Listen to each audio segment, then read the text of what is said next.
મારું નામ છે બેલીમ સેફીના। હું આજે તમને સજીવોમાં પાચન વિશે સમજાવીશ। શું તમને આશ્ચર્ય થતું નથી કે આપણે જે ખોરાક ખાઈએ છીએ તેના આપણા શરીરમાં શું થાય છે? તો આપણે મુખગૃહથી શરૂ કરીએ। આ છે મુખગૃહ। મુખગૃહમાં 3 અંગો આવેલા હોય છે: દાંત, જીભ અને લાળ ગ્રંથિ। દાંત વડે આપણે જે ખોરાક ખાઈએ છીએ તે ટુકડા વડે વિભાજિત થાય છે। જીભ લાળ ગ્રંથિ દ્વારા લાળ રસ બનાવે છે।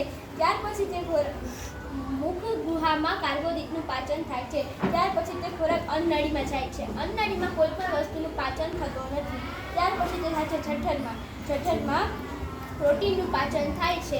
શ્લેષ્મ અને હાઇડ્રોક્લોરિક શ્લેષ્મ જઠરની દિવાલને રક્ષણ આપે છે અને હાઇડ્રોક્લોરિક આપણા જે ખોરાકમાં બેક્ટેરિયા છે તેને મારી નાખે છે। ત્યાર પછી જઠરમાંથી ખોરાક નાના અંડાદામાં જતાં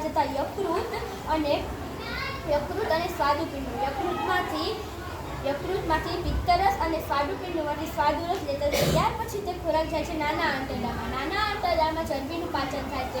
નાના આંતરડામાં પ્રોટીન, કાર્બોદિત અને ચરબીનું પાચન થાય છે। પ્રોટીનમાં એમિનો એસિડ, ચરબીમાં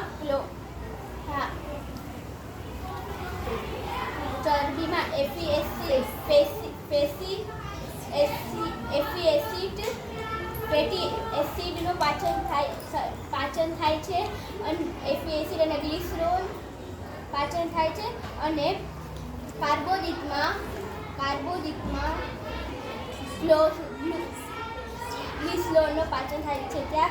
ત્યાર પછી આ બધું પાચન નાના આંતરડામાં જાય છે। નાના આંતરડાની લંબાઈ 7.5 મીટર હોય છે। નાના આંતરડામાં આંગળીઓ જેવું હજારો આંગળીઓ જેવું પ્રવધો જોવા મળે છે, તેને કહે છે રસાંગો। ત્યાર પછી અપાચિત ખોરાક મોટા આંતરડામાં જાય છે। મોટા આંતરડામાં પાણીનું શોષણ થાય છે। મોટા આંતરડાની લંબાઈ 1.5 મીટર છે।